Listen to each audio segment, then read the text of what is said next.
One of my greatest lessons has been in one of the greatest pains I had, and that was a heartbreak. Hip-hop icon Common is an Academy Award, Emmy, and 3-time Grammy-winning artist.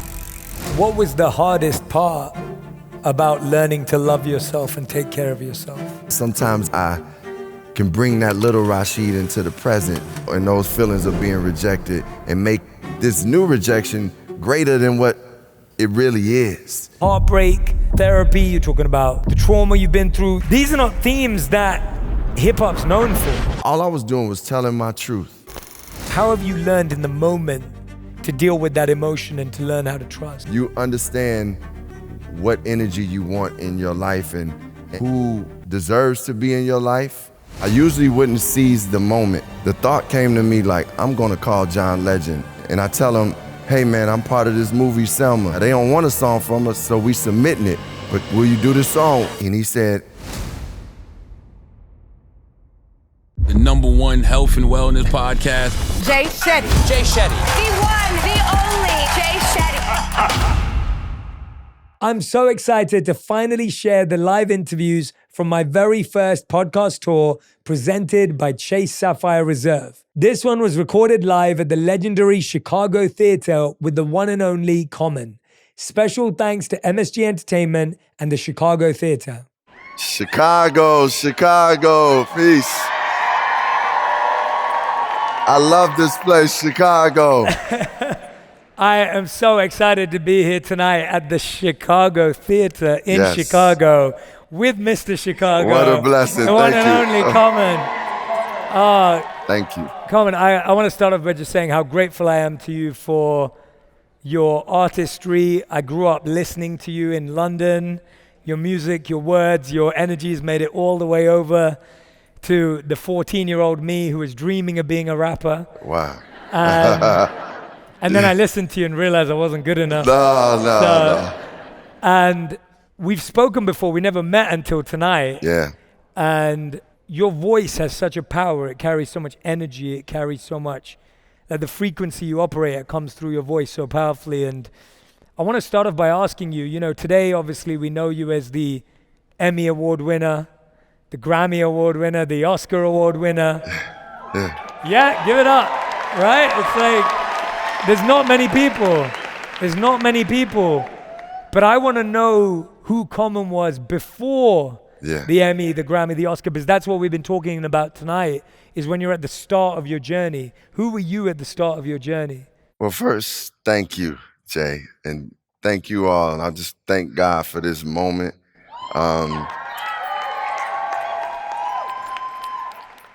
And who I was before I was out as an artist, I was a young black boy from the south side of Chicago who had a tremendous, incredible mother and a great stepfather and a beautiful community that taught me everything from God to survival, to intelligence, to basketball, to music, to life and to love. And that gave me a foundation of someone who wanted to actually be something in the world. I didn't know what I wanted to be all the way, but I knew I wanted to give something to the world. And that's who I was before I actually got to be out there as an artist. Some of my dreams was basketball, to be a basketball player. But I can't hoop, y'all, just so you know. Not as good as I used to, but I can hoop. But so, I just wanted to be something. It's something though, Jay. One thing that got me when I was really a young kid was I used to love this English class because our English teacher would teach us a lot about like Black history and like all these great writers from James Baldwin and Dr. Maya Angelou and Nikki Giovanni and Richard Wright. So one day she taught us this story about this young man named Emmett Till.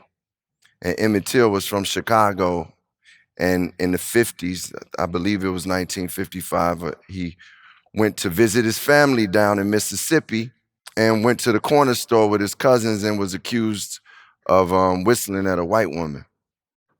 And her husband eventually found where Emmett Till lived when he was staying with his aunt for the summer, and they grabbed him out of the house, and they ended up beating him to death and threw him in the river. The reason why I bring this story up is his mother chose to have an open casket funeral, and his head was bigger than I can describe.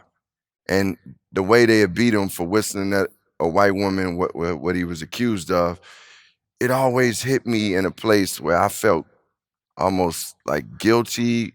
I felt pain. I felt like I owe Emmett Till.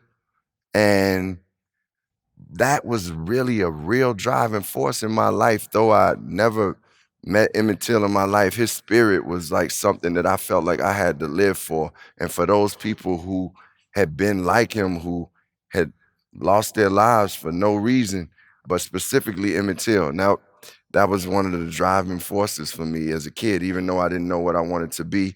And I just want to say that meant a lot to me. It's incredible. Yeah, absolutely. Absolutely. Go for it.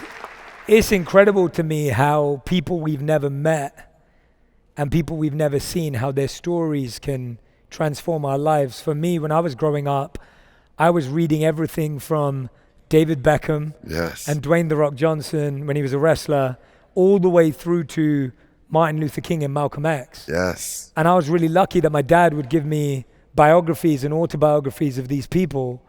And it was because of him handing them to me that I got so inspired by people who'd lived these service-based lives. Yes. But I wanted to ask you, when you read that story, when you heard about that story, how did you not get bitter or negative, but become hopeful about wanting to represent and live a good life? Because hearing about those kind of pains and struggles can also make you act different, but for you, it pushed you to want to do something positive with your life. The killing of Emmett Till was really the catalyst, many believe, for the civil rights movement. And how that affected me was, man, I felt like this beautiful young man didn't have like that evil energy to him, that dark energy to him. And I felt that I wanted to be a reflection of that.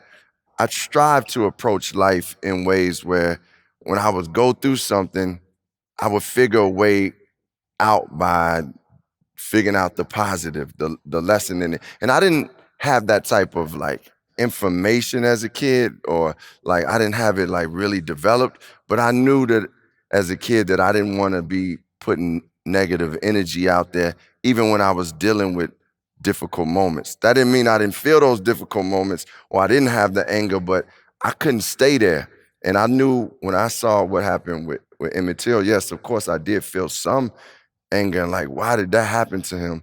But I knew I had to make it into a positive, and I wanted my life to feel positive, and I wanted others' lives to feel positive. So that's what I used it for. And eventually in certain aspects of my life, I've been able to translate that, and that's what part of the practice is of what we do. Like, I'm so grateful that I know you can rhyme too. I know you can rhyme. I know you can rhyme, but I'm so grateful at how you are using your words and your gifts and your spirit and your heart. It's amazing how the things that we do to build, to get to, you would never know that your love for writing would like lead you to this place. And I would never know that like the things that I experienced, whether it was with Emmett Till or on a positive note, some people don't know this. I was a ball boy for the Chicago Bulls, right? Yeah, wow, I didn't know that. So I was there when Michael Jordan first came into the league. In fact, I used to have some Jordans. I used to get gym shoes or sneakers, as people say, but in Chicago, we say gym shoes. So I used to get gym shoes from a lot of players. And at the time, I would give them to my teachers. I would sell them. But I had some Jordans that I gave to my father that he signed. My father would, God bless his soul, he would wear them to my concerts. And I'd be like, Dad, do not wear these shoes, man. These shoes is worth too much. That being said, I didn't know, it's amazing how, as you said, sometimes, I did get to be around Michael Jordan. I didn't know him well, but I got to see that. It's amazing how witnessing that greatness affected me in a positive way too. So it was some heavy things that affected me and some beautiful things that affected me. Yeah, and it's your power that you were able to notice both Yes. and convert them and transfer them into building a positive life. And we were talking about dreams earlier, and I know a lot of this audience got dreams, Yes, right? yes. This audience has dreams. And often I find, give it up for your dreams. You gotta, I know there's dreams. And sometimes it can feel like, you're holding that dream back. You're not living it fully. You're hiding it. You're kind of embarrassed about it. Maybe you're guilty about it. Maybe you don't believe in it yourself. You said one of your early dreams you were telling me backstage, and even now you were mentioning, was actually to be a basketball player. Yeah. How serious were you about that dream compared to what then became music, what then became acting? Like, how serious was that dream? No, that dream was very serious. I mean, I was dedicating my time and energy, a lot of it, to just playing ball. Like, that was one of the most important things to me. And my dream was the Magic Johnsons, the Isaiah Thomases, the Michael Jordans, all these great players that I actually got to be, like I said, in the presence of. It was like, it made it even that much more attainable to me. I worked on it, and I got pretty good. I mean, I can't, we all, as when you're a hooper or whatever, you feel like, oh, I'm cold, I got game. But in all reality, I probably wasn't pro material. But it's beautiful how divine and how great God orchestrates things for you to be where you should be when you trust in that. I got injured in my sophomore year, and I was out for like months. And those months of me not being able to play ball led me to wanting to write more. Like, I was already writing, but it was like, okay, I can't hoop right now, so I'm gonna write. And when I came back to the team, I wasn't getting any playing time, so I was like, well, I'm gonna go be a rapper then, man. And it just, it kind of guided me to where I should be. So my first dream was to hoop, and I kind of got to live out that dream in a movie called Just Right, where I played an NBA player. I was like, wow, this is amazing, because it was a fulfillment of a dream as an actor. It was my first leading role, but it also was like, oh, I'm actually getting to play like I'm an NBA player. I was playing against Dwayne Wade and Dwight Howard at the time, and it was an amazing experience. And it's something how we talked about this, how you have a dream, and that dream can evolve, and it can become, you find a new dream, and that dream can evolve. And I think I'm really keen on dreams because, and I really try to like inspire young people to have a dream, and even whatever age we are. But really, I want young people to get that early, because that was one of the most important things for me growing up that led me to say, hey, I'm not going to go too far over to this craziness. Like, we in Chicago, you're going to get into some craziness, right? You're going to be around it. You're going to experience something. You might participate in it.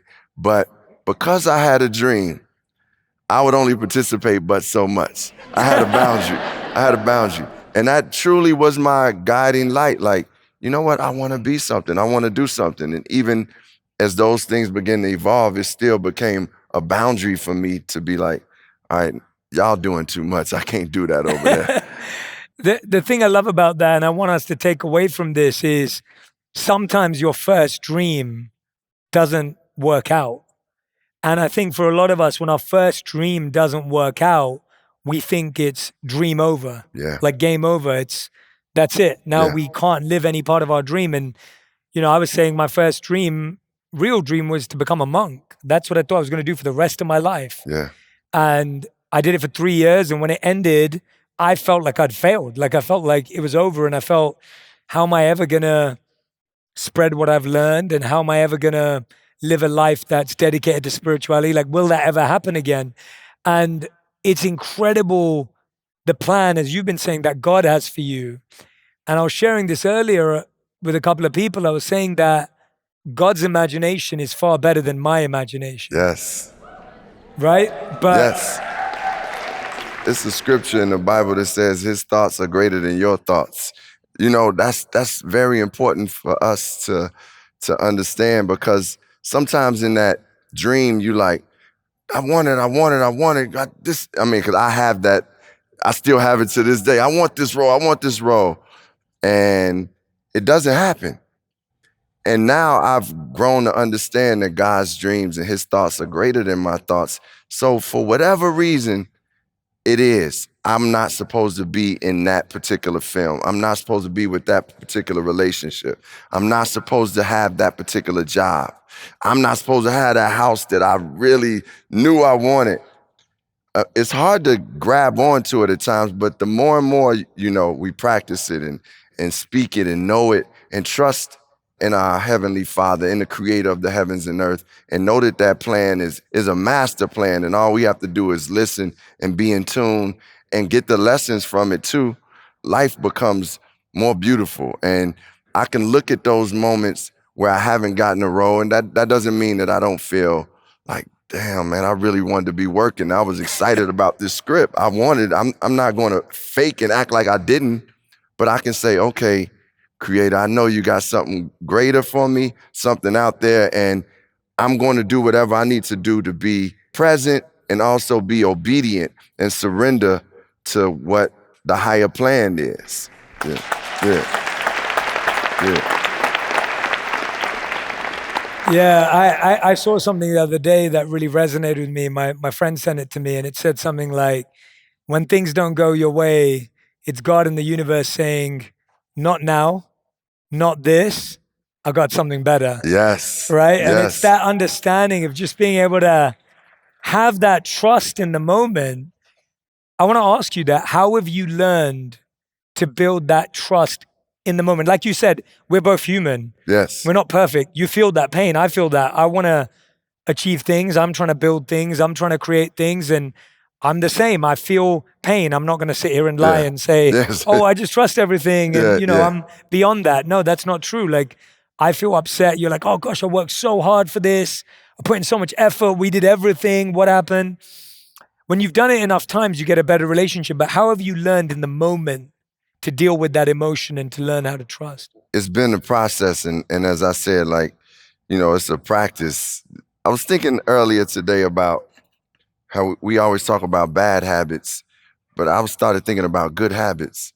For me, one of my good habits has been to use the scriptures that I read and stay consistent and diligent in my prayers and my meditations, staying consistent with the way I love myself and treat myself. And that kind of helps me build the armor and the strength to be like, when I have some of the most difficult pains. One of my greatest lessons and times that I've grown as a human being has been in one of the greatest pains I had, and that was a breakup, a heartbreak, where I was like broken. And I hadn't been broken like that. I had lost people in my life, and that was definitely devastating. But it was something about a heartbreak where the person was, obviously you hear they still alive. This was the first love that I had as an adult, and I knew God had ordained it. But at a certain point, it became not healthy. And when we were partying, it was hard. It was really hard. And it wasn't like I made the decision. I got broke up with, and it was like, whew, this is hard. And at times I wasn't eating like consistently. I was sitting in this hotel room for weeks, just trying to find a peace, calling my aunt, talking to different people about it. It was weighing on me. And I remember just starting to read certain books like The Mastery of Love and Return to Love, and a lot of love books, y'all. But each time and each thing I read, I would get something out of it. I wouldn't even have to read the whole book, but I would get something out of it. And I started thinking and practicing some of the things that I was reading. As much as I was still trying to hold on and be like, yo, God, I know you said this was the relationship. I thought this was the relationship. Well, I learned some lessons in that. One of the lessons was that I was willing to dim my light for others. And in that relationship, I was dimming my light. It's not that person's fault. I take responsibility for that. And I was dimming my light. But I was doing that not only in that relationship, I would do it when I would get around other artists that were more known than me, people that were like more celebrated than me. I would just dim my light for whatever. Somebody it might not even be about popularity, money, or anything. I would dim my light if someone else just had something that I felt was greater than me. Well, I started to learn to love myself more, and that became a practice, and it became saying beautiful things to myself and repeating those scriptures and like starting to do things for myself that like fed into who I am and the things that I love. And Jay, about being present, that really taught me to be present, because at a certain point I had to realize, yeah, that was something, that a relationship that was in divine order for me. And we had gotten the lessons out of that relationship, and I got the pain that would send me to a whole new height and would turn me into a light that I never knew I had. And that's when it was done at that point. But it's hard sometimes to understand that it's done. But once you realize that God ordained the relationship, and he also ordained the progress from it and the moving forward from it, then I was able to move forward and be more present in my life and take that understanding of, man, I can believe in myself. I grew up in an environment where my mother is very strong and like wise woman. Almost everyone I was around, you couldn't really like be too confident. Or my mother would let you know, you think you cocky, or you think you doing this, you think you doing this. But you got to find a balance in that. And I didn't have the balance. I would always dim my light. Yeah. And eventually I was like, I have to declare and claim and know within myself and speak towards my greatness, towards the things that I envision for myself and the things that I know I am. I have to say it. I have to believe it. And I have to not be afraid to wear my greatness in front of anyone. Yeah, I had to learn that.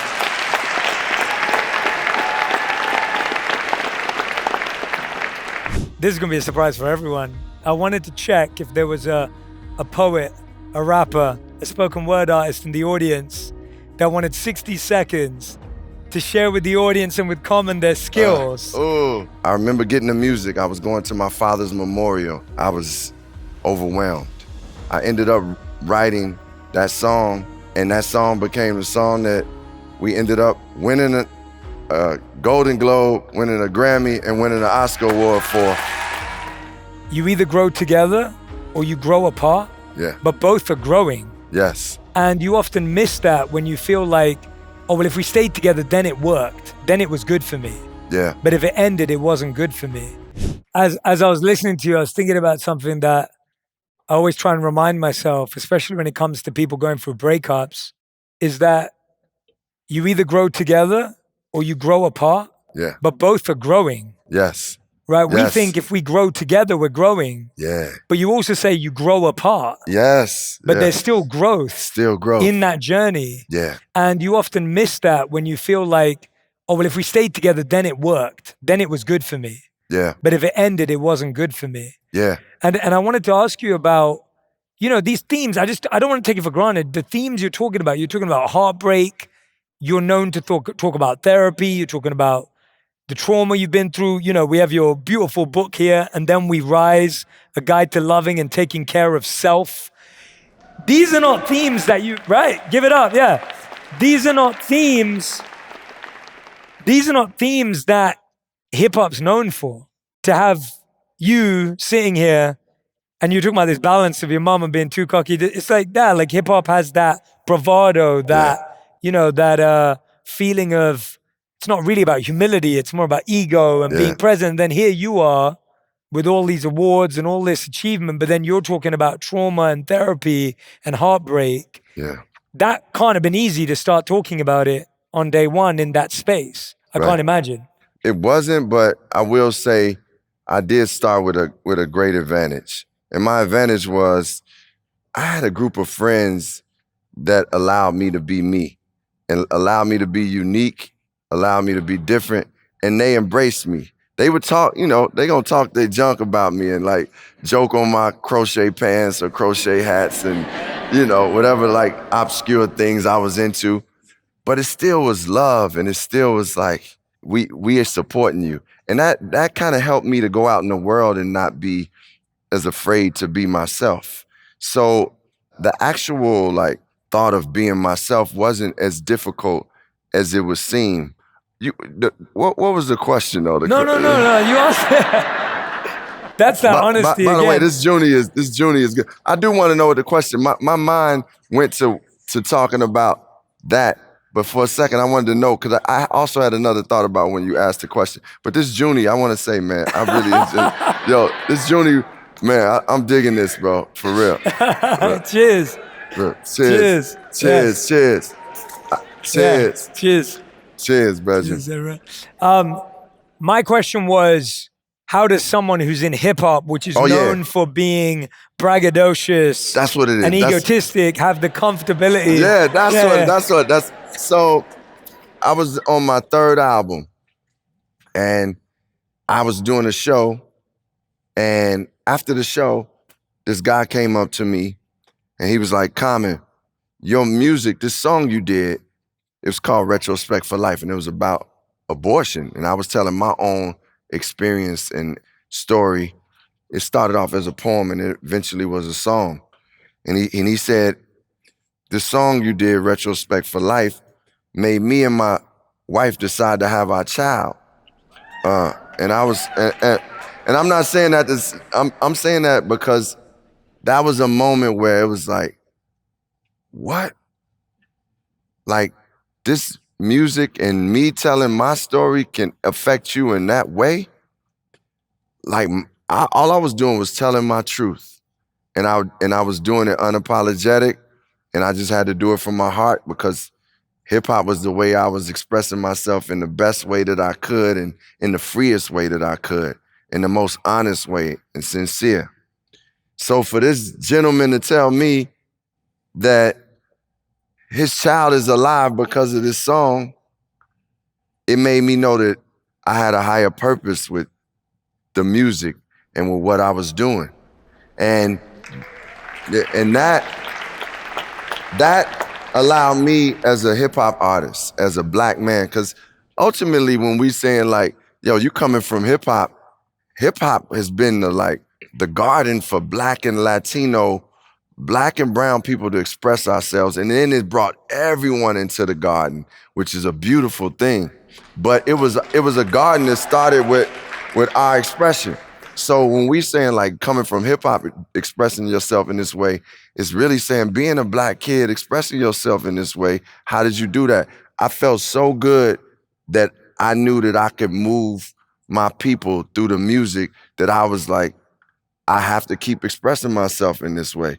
And it was those songs, like love songs, that ended up being things that people responded to from me. People wanted to hear them bars and all that, but I had a gentleman come to me earlier before a show and be like, "Hey, Common, would you be okay if in the middle of your song, The Light," which is about a woman and woman being the light, in the middle of your song, would you stop so I could propose to my girlfriend? And I said, yes, of course. And to know that I'm writing songs about from my heart and spirit and my experiences, and they become those things for people, led me to understand that I have to be as vulnerable, as goofy, as like free, reflective, as like just open, like non-perfect. I don't know if a better word that I can say. You're a wordsmith. But I gotta be that. Anything else is misguiding people, or is not being true to who I am as an artist, is not being true to my purpose, and I'm not doing my duty to the Most High God. Jay, if there's anything that I can tell you that drives me, is every day, and I know you talked about every day, and I want to put into practice some of those things you said we should do every day. I'm so into that, the exposure and all that. I thank you for that. One of the things that gets me is I want to please the Most High. I want to stay in my purpose and please the Most High. Yeah. I mean, There's nothing better than that. Yeah, There's no greater accountability. There's no greater source of inspiration. There's no greater channel, and yeah, there isn't apart from that. And as I'm listening to you, one of the things that really resonated with me was what you said about the friends, because to have friends that, in England we call it banter, right? People yeah, you can banter with, yeah, like someone who can like poke fun at you, but then at the same time has your back. yeah, And having someone that, if you can do that with them, that means you're closer to them. yes, So when we first moved to the States, or maybe more LA, when me and my wife would banter with each other, because she's from Britain too, yeah, everyone just think we're gonna break up or something, because we can like really lay Yeah, into yeah, each get it. other. But that's part of our love language, because the more I can do that with you, the deeper we know each other. yes, Because as we grow up, you lose some friends that you grew up with. Maybe people move cities, they get married to someone else, they move into a different part of the world. Maybe you've been here your whole life, you had the same friends, but you kind of outgrown them now. right. How do you as an adult continue to build new friendships that look like your future and not like your past? That's beautiful. You said people was like, what are you gonna say about that? Nah, man, at a certain point, like once I started to like, okay, understand who I am, and I'm still learning, like hopefully we always will learn till we leave this planet on the physical level. So I'm still learning, but I do know a lot of things about me, and I know myself.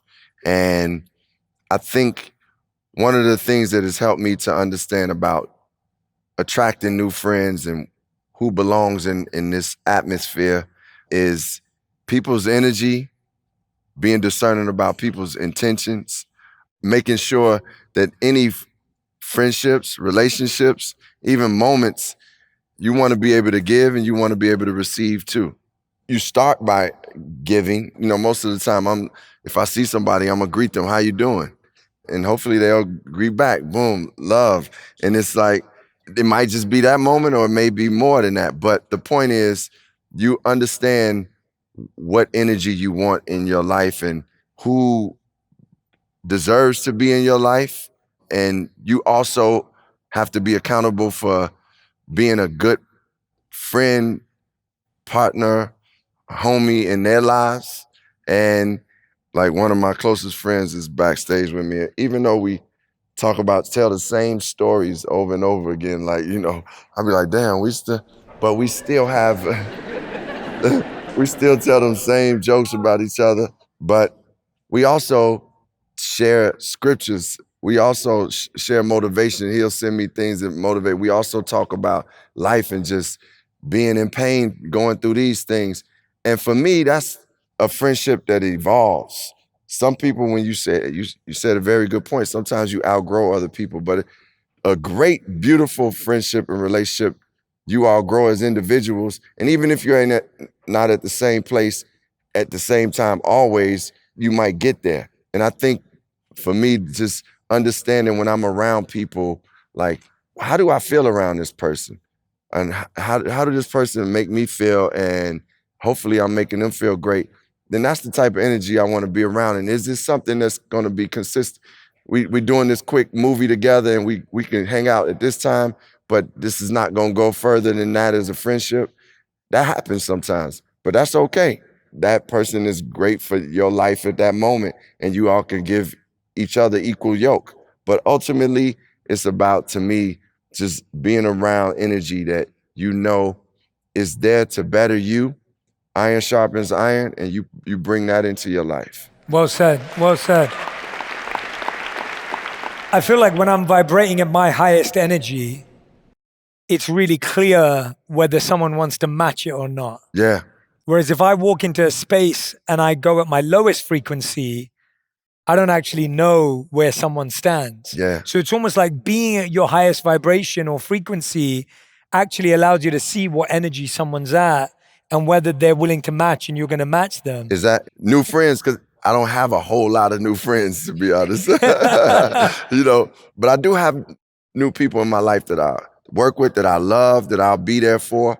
But I'm like, friends, not just people you like, I'm cool with them. Yeah, I'm talking yeah. about friends. Yeah. How do you decide who you let into your life, especially with you having such a big, widespread platform and so many people probably wanting to be in that space, how do you make decisions on who? I'm pretty lucky, I think, because my lane is so clear. Yeah. The only people who want to get close are people who want to be spiritual. Yeah. And so it kind of makes it easy because they know that I'm not really interested in other stuff. Right. So it's kind of like the people that do want to get close, they're all people that want to evolve, that want to grow. You know, it's people like yourselves who want to become more healed, which I love because my lane is so clear.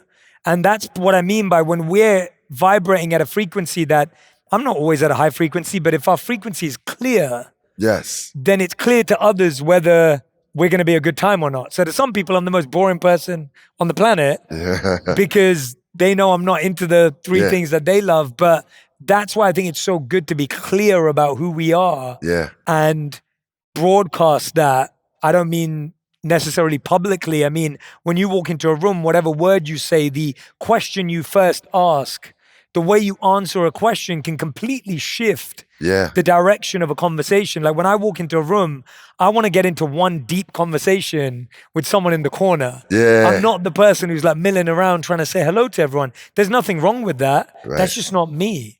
And so I'd much rather walk away from an event having had a deep, powerful, profound conversation and made one new friend than feel like I spoke to 30 people about small talk. And again, there's nothing wrong with that. It's just who I am. So I love some of the things you just said because I love great conversations. I feel like that's one of the ways I learn so much about myself is through conversating with people who just have some emotional insight, intelligence. That's one of my favorite things, man. No matter where I am, my friends be like, "Boy, you talk a lot." You know, I am love, but I do love those conversations. And another thing you mentioned that I have to say has been one of the most powerful aspects about helping me in my life is to be clear.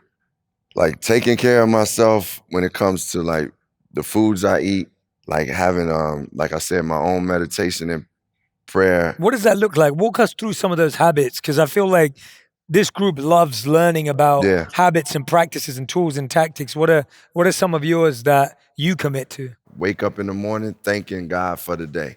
Thanking God just for the day, for the breath of life. And as Jay said, this is a spiritual thing. I'm not like, when I talk about God, I'm talking about the creator of the heavens and earth that exists in all woman, man, that exists in all people on the planet.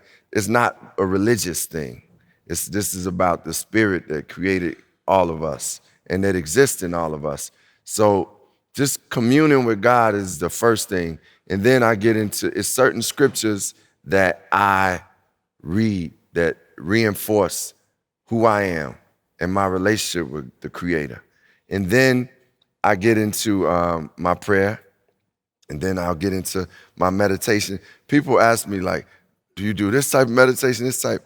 My meditation is a Southside meditation. I just came up with, I pulled from everything that I had experienced and was like, this works for me. It's not gonna be this 20-minute meditation. It might be a minute or two, but I'm gonna get it in, and it works.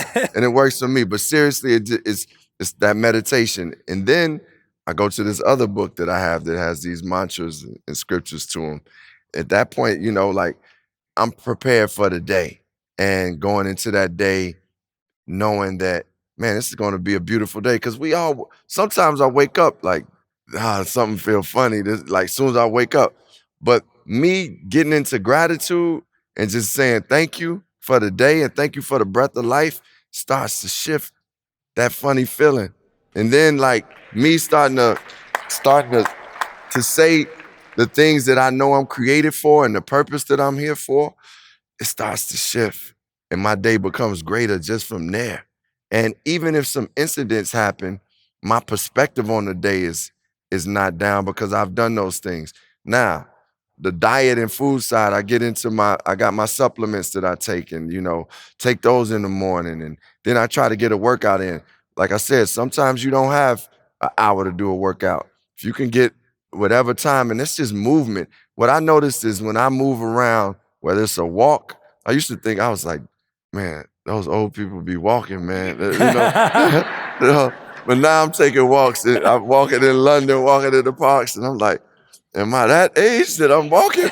But a walk is a beautiful thing. And I realize just the movement of the body is good for the mind and the soul. So this is all part of my like wholeness. What I talk about in the book And Then We Rise is that wholeness of like, because I had certain aspects, like I was always pretty much a spiritual guy, like this and learning my spirituality, reading from the Bible, at one point reading into the Quran and reading different things to just know God for myself. But then I needed other aspects. And I started to figure out that the diet made me see clearer. Not only did I see clearer, like I was rapping clearer, like my voice sounded clearer, like for real, like from not having certain foods in my body and taking care. And my energy, I was waking up with energy instead, so I felt the difference. And that was all the research I needed to do. I didn't need to read nothing to know that like, oh, I feel better doing these things. So all those things are things that I put into practice. And, I pick up new things, like just listening to you. I'm like, wait, I'm gonna start figuring out this exposure. Bless you. I'm gonna figure out this exposure thing, like, and see what I can do. Cause I'm always looking to learn and grow. Yeah, I love that. Talking about exposure therapy, I wanted this event to be special, and this is going to be a surprise for everyone. I wanted to give someone in the room, we've been talking about dreams, we've been talking about rising above judgment, we've been talking about taking your opportunity. I wanted to check, and there's no pressure, but I wanted to check if there was a poet, a rapper, a spoken word artist in the audience that wanted 60 seconds to share with the audience and with Common their skills. I want to give you a moment, and I don't want you to steal a moment from someone else. So this isn't messing around. It's someone who truly has. I see the yellow shirt. I see one up there. I love that hustle. They hustling. That hustle. I love it. What's his name? Oh, you don't know? Oh, wow. Okay. That's amazing. That's great. I really feel like there's moments like this. We got you in the seat. Yes. To give someone a moment, to give someone an opportunity, to put someone out there, to put someone on. I chose the hardest person to get downstairs. Now he's lost trying to find his way. While we're waiting for him, I want to... Oh, here we go. You want to come through? You want to say hello before? Respect my brother. Bless you. Thank you, bro. Bless. Thank you. All right. So, your name is? Daniel. Daniel, where are you from? I'm from Chicago. From Chicago? Yeah. I love it. I'm from here. You're a rapper, spoken word artist, poet? I'm a poet, and in all honesty, I've taken kind of a backseat from the spotlight. I don't have any socials. I go and perform at open mics occasionally, but yeah, my heart is pumping. I love it. Well, this is what we wanted to do tonight, because you running down it, we saw you hustle, so you take a breath just to catch your breath. But that was the point of tonight. I want to make it known that you can do it. It's not I think we often feel like we have to wait for our moment. We got to work for it, but we want to give it to people right here. So I want to give you 60 seconds to share with us the words, the work, whatever you want to read to us. Common will give us a 0 out of 10 rating. No. Are you good, Dennis? You ready? Yeah, you got it, bro. You got it. Okay, so I'm gonna give you something that's relatively new, and it's about the lady that pushed me to come up here. She's up there. Real quick, because I don't want to waste any of your time. You're not wasting anyone's time. God, I'm nervous. Why am I up here? Yes. Yeah. It's called My New Favorite Color. If I asked any of you what's your favorite color, it would come without a second guess. You might even attribute some colors to different moods. Green might be the envy and a mean girl whose burn book would burn looks through sky blue retinas like our heavenly ceiling. Reeling with the beauty of God's creations, but not a single star burns brighter than the patron my eyes behold. After all, they say that's where her beauty lies, so my answer is red. That's my favorite color. It's something about the way it massages her cheeks before they form that rose that reminds me of Aretha's declaration, a dedication to the strongest flower in concrete jungles, never meant to grow, but defying all odds. God's peculiar creation. Sending sensations where you hear, see, and touch vibrations. I love to make her blush just to see a smile from those red lips. I'd re-educate the inner child in me that was deceived to believe that synesthesia couldn't be achieved, but who knew the color red could taste so sweet? Scent like strawberries harvested solely by God's worthy, I'll happily trick for this treat. And I'm gonna leave it there because I am dying. Hey, yo,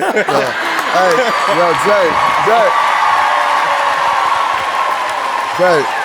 I'm gonna rhyme. Yo, that was dope, bro. Real dope.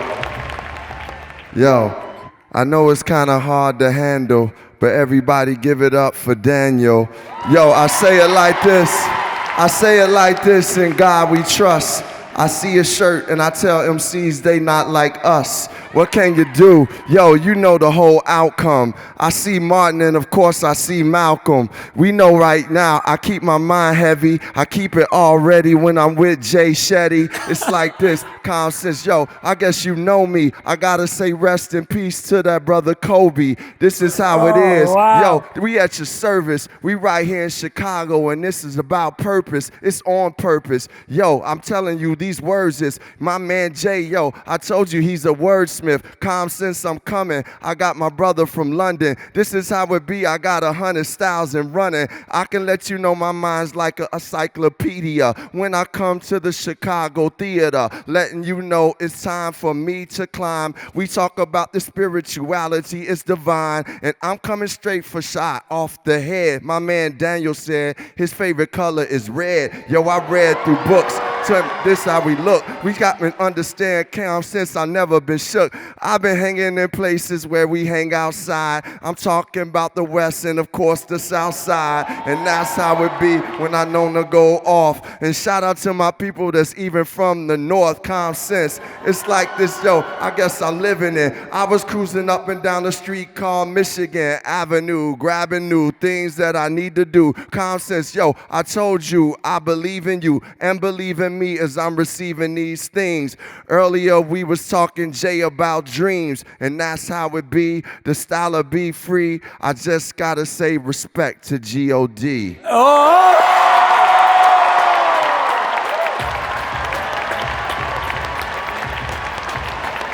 Give it up for Daniel, everyone. Yeah. That was a surprise for me. Lord. Oh, wow. Wow. Wow. Let's have a little fun. Wow. Have a little fun, yo. Yeah. I was not expecting that. Man, I love rapping, man. I love MCing. And once we had the music a little bit and Daniel did his thing, I'm like, I'm at home. I'm on the Jay Shetty show. I'm like, I want to MC. So no, you just blessed us all. I mean, that was straight off the dome. It was all the references, the What Up T-shirt reference. Yeah. It's amazing. Keep it free, right? It's, oh my God, thank you. Thank you so much for that. And thank you, Daniel. Yeah, Give it up for thank you, Daniel Daniel. again, everyone. You took your moment. I love people taking their moment. Yes. And I love helping people have their moment. And when those two things come together, because I feel like I spent my whole life waiting for someone to give me a shot. Yeah. And often we can feel that way. We're just waiting for someone to open a door or just let us in or whatever it may be. And, oh, there we go. He just made it upstairs.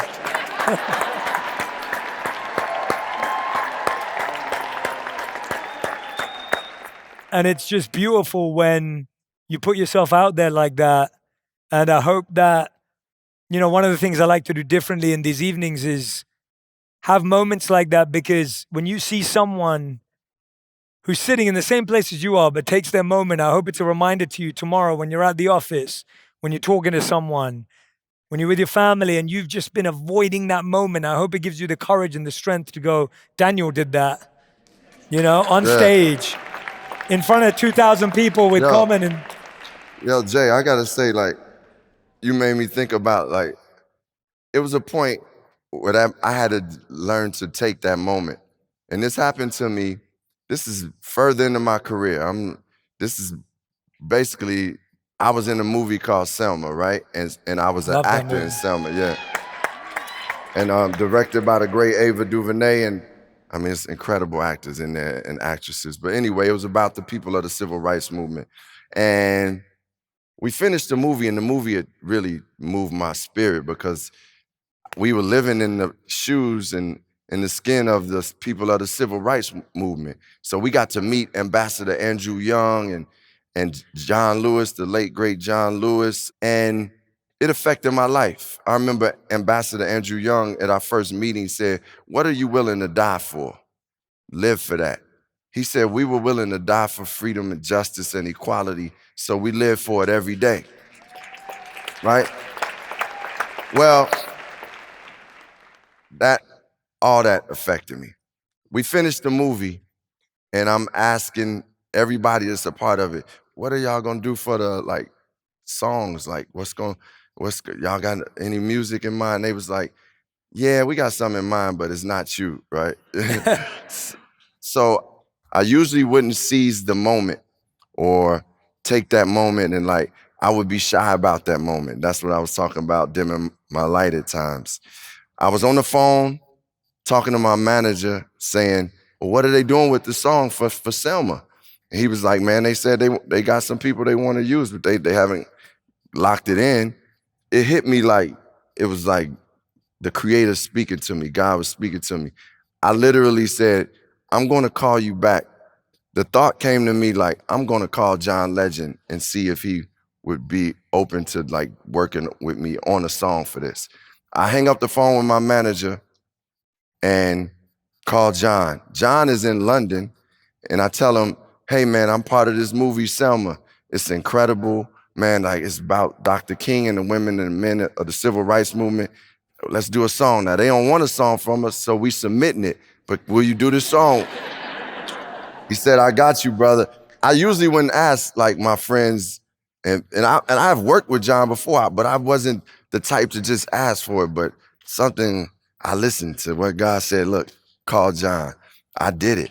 And John said, I'm gonna be over here for a few months on this tour, but I will go in the studio on Wednesday. I hung up the phone, I texted him 3 titles. The last title I texted him was Glory. He said he saw that name, Glory, and it sparked his thoughts, and he started coming with the melody, and he started, coming up with the words for the hook. One day when the glories, I can't sing it, y'all, I'll mess it up, but he did that, sent it back to me after that Wednesday. I remember getting the music. I was going to my father's memorial. I heard that music. I was overwhelmed. I ended up writing that song, and that song became the song that we ended up winning a Golden Globe, winning a Grammy, and winning an Oscar award for. And I'm bringing that up because there was that moment, that one moment where I decided to listen and not be afraid and just ask and seize the moment.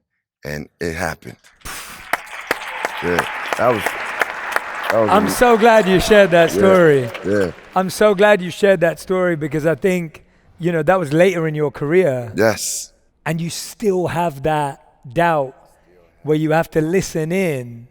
And I think I love hearing that because I think we all think one day we're going to get to a place from which we don't have to listen anymore. Right. To God, to that inner voice, to that direction. But the truth is, it's always the case. You always have to go inward to find that outward direction.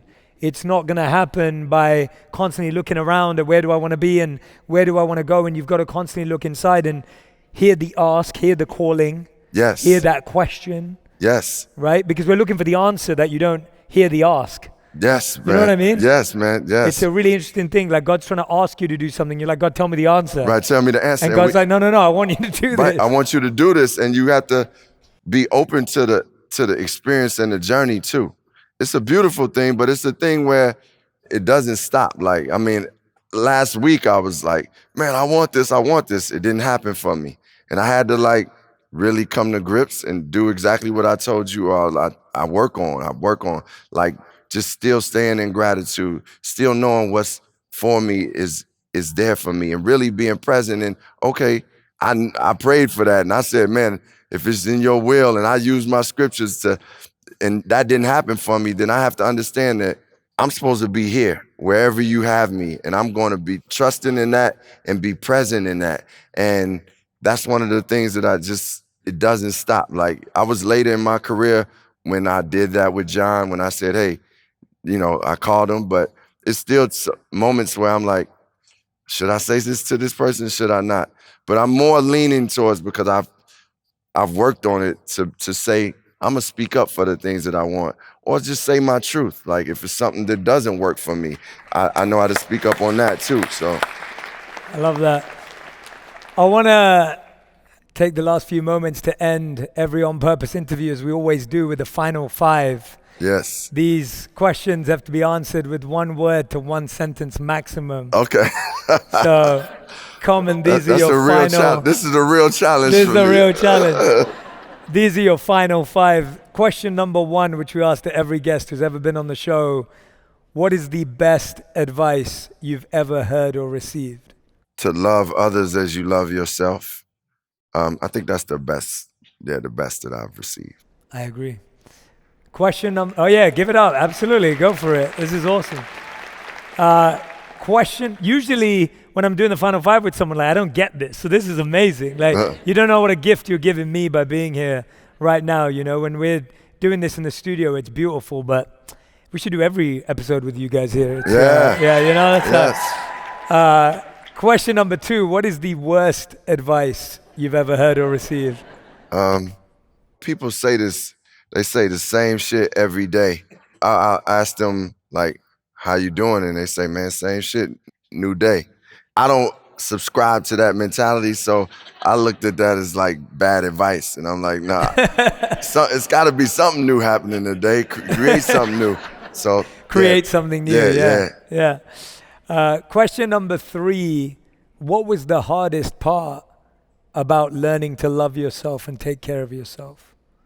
Which is the tagline of the hardest part about learning to love myself and take care of myself is learning to love myself when I'm being rejected. That is like because that is when it taps into the little Rashid and the things that I've been rejected or abandoned from before as a kid. And when I'm rejected now, you told me to keep this answer short, but it's a great answer. Carry on. It's a great answer. Carry on. But when I'm rejected now, sometimes I can bring that little Rashid into the present and those feelings of being rejected and make this new rejection greater than what it really is.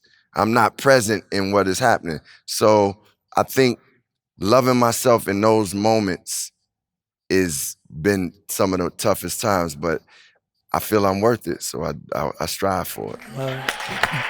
Great. Question number 4, how do you show yourself self-love every day?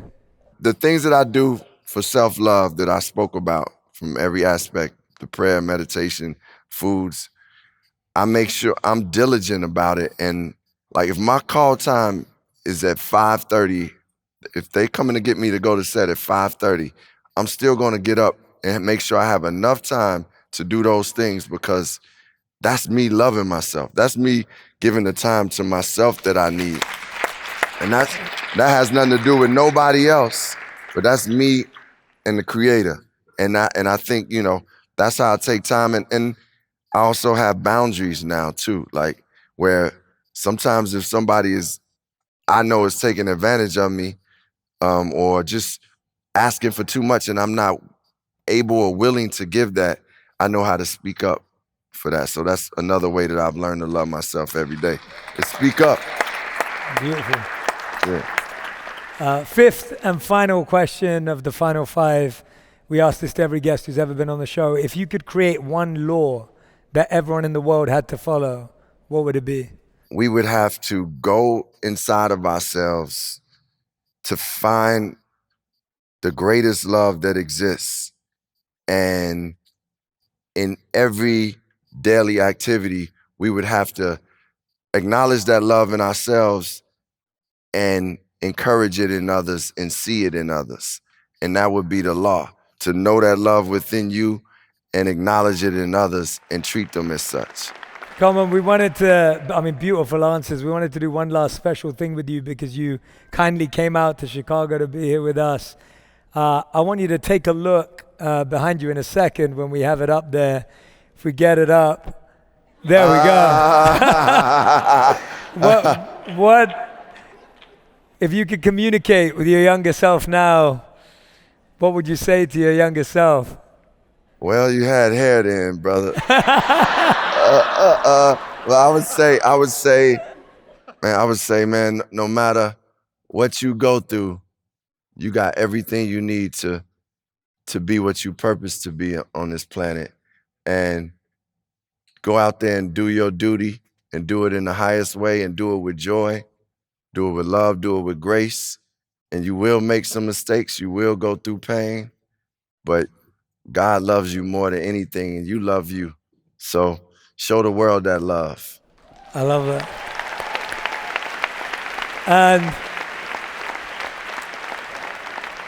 And second one, what do you need to hear? Oh, looking very dapper. It's like,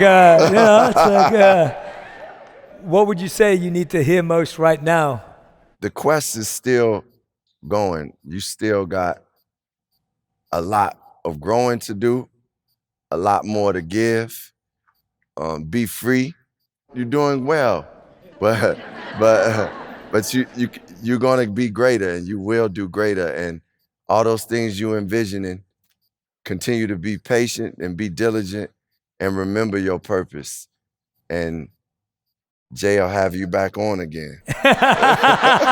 Anytime.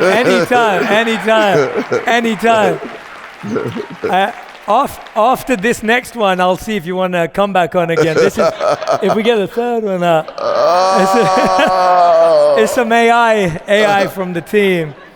When you look at that, what wisdom do you, what wisdom do you hope you will have realized?